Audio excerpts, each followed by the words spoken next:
Hi my families, நான் உங்க Ruby. இன்னைக்கு என்ன வீடியோனா, இந்த மாதிரி உருண்டை எல்லாம் நீங்க சாப்பிட்ருக்கீங்களா?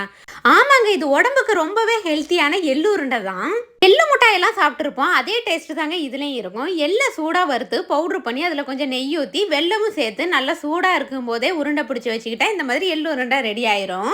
எங்கள் அத்தை தாங்க இதை செய்கிறாங்க. எப்பவுமே கம்பு உருண்டை, எள்ளு உருண்டை, கடலை முட்டாயின்னு உடம்புக்கு ஹெல்த்தியானதே சாய்ச்சி பாப்பாவுக்கு செஞ்சு கொடுப்பாங்க. இந்த அப்பத்தாமார்களே இப்படி தான் பேர பிள்ளைங்களுக்கு பார்த்து பார்த்து ஒவ்வொன்றும் வீட்லேயே ஹெல்த்தியாக செஞ்சு கொடுப்பாங்க. எங்க பாட்டியும் இப்படிதான் கடையில இருந்து எதுவுமே வாங்கி கொடுக்காம எங்களுக்கு வீட்லயே ஹெல்த்தியா செஞ்சு தருவாங்க. எனக்கு அந்த ஞாபகம் தான் வந்துச்சு. இந்த எள்ளு உருண்டை எல்லாமே ஒரு டப்பாக்குள்ள தண்ணி படாம ஸ்டோர் பண்ணி வச்சுட்டோம்னா நமக்கு எப்பப்ப தேவை அப்பெல்லாம் நம்ம எடுத்து சாப்பிட்டுக்கலாம். எங்க வீட்டுக்காரருமே இதை சாப்பிட்டு பார்த்துட்டு ரொம்ப சூப்பரா இருக்கு, என்னைக்காவது நீ எனக்கு இப்படி செஞ்சு தெரியாடி அப்படின்னு சொல்லிக்கிட்டே சாப்பிட்டாரு. உங்க வீட்டுல உங்க குழந்தைகளுக்கு அம்மாச்சி அப்பாத்தால என்ன ஸ்நாக்ஸ் செஞ்சு கொடுப்பாங்கன்னு சொல்லிட்டு கமெண்ட்ல சொல்லுங்க. இந்த மாதிரி தொடர்ந்து நம்ம லைஃப் ஸ்டைல் வீடியோஸ் பார்க்கணும்னா லவ் வித் ரூபி சேனலை ஃபாலோ பண்ணிக்கோங்க. அடுத்த ஒரு புது வீடியோல